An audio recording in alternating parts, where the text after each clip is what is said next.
몇몇 주요 대학들 같은 경우에 검정고시로 학생부 종합을 지원한 친구들은 있었지만 합격하는 케이스는 그 대학들 경우에 3개 대학이었는데 그 대학들 같은 경우에는 없었다. 여러분 안녕하세요. 진학사 심지연입니다. 네, 홍성수입니다. 오늘은 사실 입시의 불모지라고 볼 수 있는 검정고시의 대입에 대해서 좀 알아보려고 해요.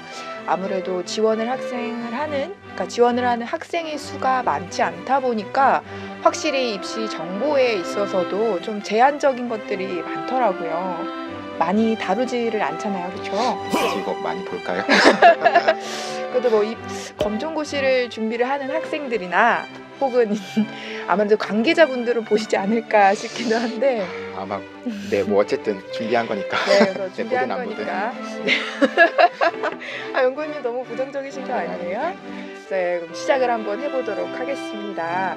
우선 검정고시 학생들이 어떻게 대입을 하는지 좀 살펴보려고 하는데요. 우선 지원을 할 수 있는 전형부터 알아보려고 합니다. 어떤 전형을 지원을 할 수 있을까요? 전형에 있어서 제한 같은 것들은 이제 뭐 그냥 전체적으로 보면 없죠. 뭐 학생부 교과를 지원할 수도 있고 종합을 지원할 수도 있고 하지만 이제 대학별로 따지면 조금씩 차이는 있는 것 같아요. 뭐 교과 전형에 지원이 가능한 대학도 있고 아닌 대학도 있고 그래서 뭐 전형에 있어서 큰 제한은 없지 않나 이렇게 생각이 들고 학생부 종합 같은 경우에도 이제 작년인가 재작년인가 그게 어떤 검정고시생의 대입을 제한하는 것들이 조금 뭔가에 위반된다 이런 판결 때문에 2020학년도부터는 합종도 굉장히 많은 대학에서 검정고시생을 받으려고 이렇게 좀 전형의 변화를 준 편이에요. 그래서 전형 자체로는 뭐 큰 제한은 없지 않나 이렇게 생각이 듭니다. 그러니까 약간 연구원님 말씀에 힌트가 들어가 있는 게 지원 자체는 가능한 것 같은데 실제로 이제 평가에 있어서는 좀 유불리가 있을 것 같다는 생각이 드는데요. 우선 첫 번째로 학생부 교과 전형을 좀 이야기를 나눠보도록 하겠습니다. 아무래도 이제 검정고시 학생들은 일반적으로 학교생활 기록부가 없을 수밖에 없을 것 같은데 이런 친구들이 어떻게 학생부 교과 전형을 지원을 할 수 있을까 좀 저는 이런 생각도 좀 들었었거든요. 네, 뭐 이제 교과 전형으로는 사실 그렇게 많은 대학에서 선발은 하진 않는 것 같아요. 우리가 특히나 뭐 가고 싶어하는 주요 대학들 같은 경우에 교과 전형 자체가 없기도 하고 또 있다고 하더라도 검정고시생의 어떤 지원은 조금 제한되어 있는 경우가 많은데 뭐 일부 대학들 뭐 명지대라든지 아니면 뭐 경북대라든지 이런 대학들은 뭐 그런 지원 자체가 가능하죠. 다만 이제 제가 생각했을 때에는 검정고시를 준비하는 학생들이라고 하면 사실은 좀 뭔가 불만스러운 게 있으니까 뭐 학교를 자퇴하거나 이랬을 거잖아요. 아마도 뭐 내신이 만족스럽게 안 나온다든지 뭐 그렇죠. 여러 가지가 네. 있을 텐데 아무래도 조금 더 선호도 높은 대학을 지원하고자 하는 케이스가 더 많지 않은가 싶어요. 있지 않나 싶어요. 근데 뭐 어쨌든 뭐 일부 대학들은 지원이 가능하다라고 말씀드릴 수 있을 것 같아요. 그러면 내가 일부 대학이라기보다 좀 더 구체적으로 좀 대학을 언급을 해주실 수 있을까요? 뭐 이제 명지대 같은 경우에는 학생부 교과 전형이 이제 두 가지로 나뉘죠. 근데 학생부 교과 면접 전형 같은 경우에 그 어떤 검정고시 성적을 바탕으로 해가지고 이제 비교 내신을 적용해서 지원이 가능하고요. 뭐 경북대 같은 경우에도 마찬가지로 비교 내신이 적용돼서 지원이 가능한데 뭐 전문대학 뭐 요즘에는 이제 전문대학 간호학과 같은 경우에도 이제 좀 학생들의 선호가 많잖아요. 뭐 그런 쪽에도 그 어떤 검정고시 성적으로 비교 내신을 적용해서 지원이 가능한 경우들이 있어요. 근데 전문대학 같은 경우에는 뭐 99점 이상일 때 뭐 1등급, 97점 이상일 때 뭐 2등급 뭐 이런 식의 제한을 두고 있고 명지대 같은 경우에는 아예 1, 2등급은 받을 수가 없죠. 그러니까 95점 이상일 때부터 3등급. 뭐 그리고 85점 이상과 95점 사이에는 4등급 이런 식으로 어떤 그 비교 내신을 적용받기 때문에 사실은 뭐 그렇게 쉽지는 않지 않나라는 생각이 들어요. 물론 뭐 검정고시가 조금 수능을 준비하는 거에 비해서 훨씬 좀 난이도가 쉬우니까 좀 다를 수 있지만 어쨌든 학생부 교과 면접 같은 경우에 그 명지대가 이제 수능 최저가 없다 보니까 그래도 막 그렇게 4등급 때까지 막 낮아지고 이런 것이 잘 않거든요. 그래서 거의 그 검정고시 성적으로는 95점 이상이어야 되지 않나 뭐 이렇게 생각이 드는 것 같습니다. 네, 확실히 교과 전형으로 지원을 하려면 검정고시 성적도 굉장히 중요한 것 같다는 생각이 좀 들어요. 다음으로 이제 좀 많이들 생각하는 것 중에 하나가 논술과 적성일 것 같은데요. 아무래도 이 두 전형 같은 경우에는 뭐 내신이 반영이 되지만 비교 내신이 아까처럼 반영이 되는 거죠?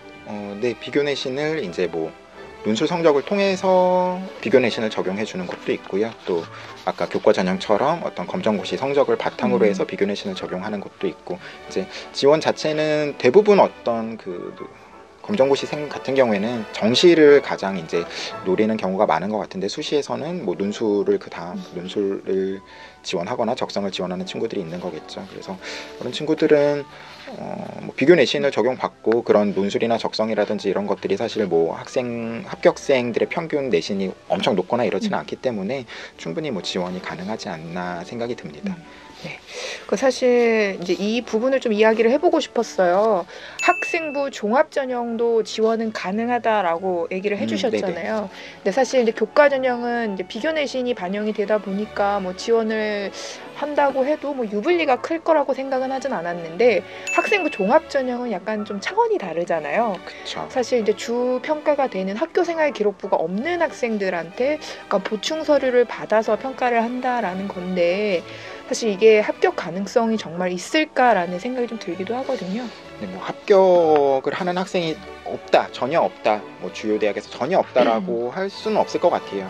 그렇지만 쉽지 않다라고는 분명히 말씀드릴 수 있을 것 같습니다. 그러니까 뭐 활동 증빙 서류라든지 아니면 자기소개서, 추천서, 뭐 일부 대학 같은 경우에 추천서를 통해 가지고 이제 학생들을 평가하게 되는데, 아무래도 활동 증빙 서류 내용의 어떤 양적인 측면이나 질적인 측면이 학교생활 기록부를 가진 친구들에 비해서 많이 부족할 수밖에 없는 것 같아요. 그래서 전년도 뭐 제가 일부 대학의 어떤 입학사정관 분들의 그 어떤 뭐 회의 이런 것들을 조금 이렇게 엿들었을 때 본인 몇몇 주요 대학들 같은 경우에 검정고시로 학생부 종합을 지원한 친구들은 있었지만 합격한 케이스는 그 대학들 경우에 3개 대학이었는데 그 대학들 같은 경우에는 없었다, 그렇게 얘기하고 있거든요. 그래서 사실 지원 자체는 2020학년도부터는 훨씬 더 큰 폭으로 이제 열리게 되지만, 합격 가능성은 학종을 통해서 검정고시를 통해서 학종으로 합격해야겠다, 이런 전략만을 가지는 건 사실 좀 어려울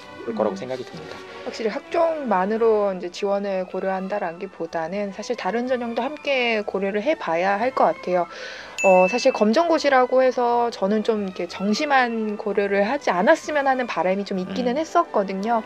본인한테 주어진 기회가 여러 가지가 있다면 그런 것들을 모두 다 좀 고민을 해보고 그것이 맞다고 하면은 좀 잘 활용을 해봤으면 좋겠는데, 아무래도 워낙 정보가 없다 보니까 아무래도 정시만 좀 고려하는 편도 없지 않아 있는 것 같아가지고 이번 영상을 좀 준비를 해봤고요. 혹시 연구원님 더 하실 말씀 있으신가요? 저는 일단 뭐 이제 물론 뭐 정시 외에도 본인에게 뭐 찬스가 되는 전형이 있다 그러면 사실은 그거는 좀 그쪽으로도 많이 준비 같은 것들을 해야 되겠지만, 사실상 찬스가 그렇게 쉽지는 않을 것 같다는 생각이 들어요. 그래서 일단 정시 위주로의 어떤 준비 같은 것들을 해야 되는 건 분명할 거라고 생각이 들고요. 뭐 학생부 종합이나 학생부 교과나 뭐 이것들을 위해서 뭐 뭔가 대단한 노력을 하는 것, 물론 그런 것들이 잘 맞는 학생이라면 준비해야 되겠지만, 그런 학생들이 좀 그렇게 많은 수는 있지 않지 않을까라는 생각이 들어서, 어쨌든 뭐 본인이 목표하고 있는 대학들이 있을 거잖아요. 희망하고 있는 대학들의 어떤 전형을 잘 살펴서 내가 어떤 전형으로 지원할 수 있는지, 나에게 이것들이 유불리가 있을지에 대해서 판단 같은 것들은 훨씬 그 재학 중인 학생들에 비해서 더 잘 내리셔야 될 것 같아요. 그래서 오늘 뭐 검정고시에 대한 얘기도 모두 나눠봤는데요. 사실 이제 저희는 입시 정보 관련해서 여러분들이 궁금해하는 부분들을 좀 집중적으로 다뤄보려고 합니다. 그렇기 때문에 여러분들이 댓글로 좀 궁금한 부분들을 달아주시면 제가 그 주제를 가지고 이야기를 나눠보려고 하니까요. 좀 적극적으로 반응을 해주셨으면 좋겠어요. 근데 이거 검정고시 주제도가 질문한 건가요? 그건 아닌데요. 아니죠. 네, 그건 아닌데, 그러니까 사실 질문이 이제 워낙 없었던 건가요?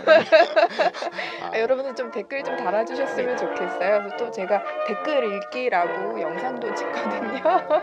그래서 여러분들의 반응을 실시간으로 제가 확인을 하기 때문에 사실 뭐 타 사이트 같은 건 경우도 많이 참고하고 있어요. 저희 유튜버가 아니라.